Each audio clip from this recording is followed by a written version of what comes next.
Honolulu police are looking at possible revisions to a long-standing vehicle pursuit policy.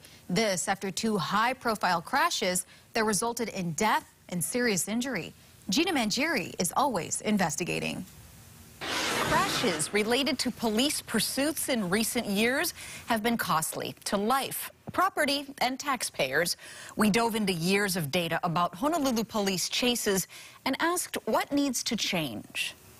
Kaka'ako 2019, Alan Sumang kills 3 pedestrians after a high-speed getaway from a police pursuit ends in a deadly crash. One victim's family was awarded a $10 million settlement, the city's highest ever, and several more cases are still pending. I think we've seen some examples of the devastation of some of these issues that come to light, especially when there's loss of life. HPD's pursuit policy allows officers to decide when the need to apprehend a suspect outweighs the risk of harm to people and property. If they start a chase, lights and sirens have to be on the whole time, and a pursuit must be declared by a call in to dispatch along with a slew of details. At that point, supervisors take over direction of the chase. Always Investigating reviewed 8 years of pursuit data and found more than 1 in 4 chases dating back to 2013 had violations by the officers at the wheel or their supervisors, the most frequent being failures to declare a chase, assess the risk, or terminate it, and not switching on the lights and sirens. And as many as 1 in 4 chases ended in a crash or collision by the fleeing suspect in the worst recent year on record. In fact, the suspects crash about as often as they stop in a chase, around 13% end in an accident and 14% in eventual compliance. About 1/3 of the time, the officer calls it off. Another third of the time, a supervisor terminates the chase. We found that most of the time, pursuits are sparked by a stolen vehicle report or a traffic offense.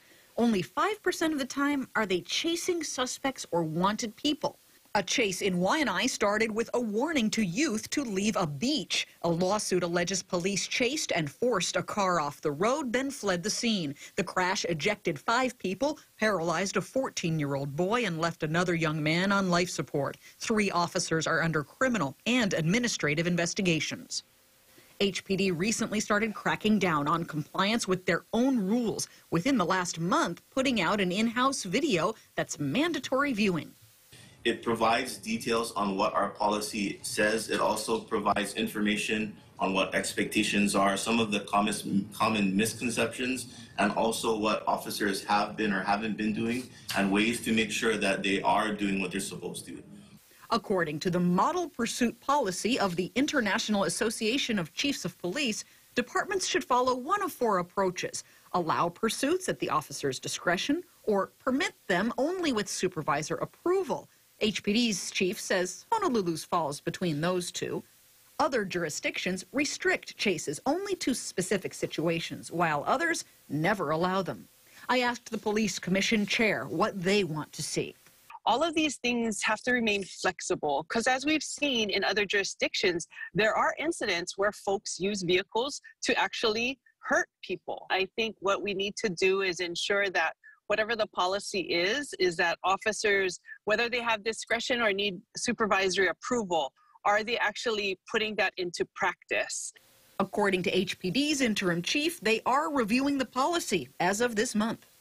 I have asked analysts in our IT division to take a closer look at the data and that we have, and to provide me with an analysis of the data so that we can make an informed decision about whether changes are needed to our policy.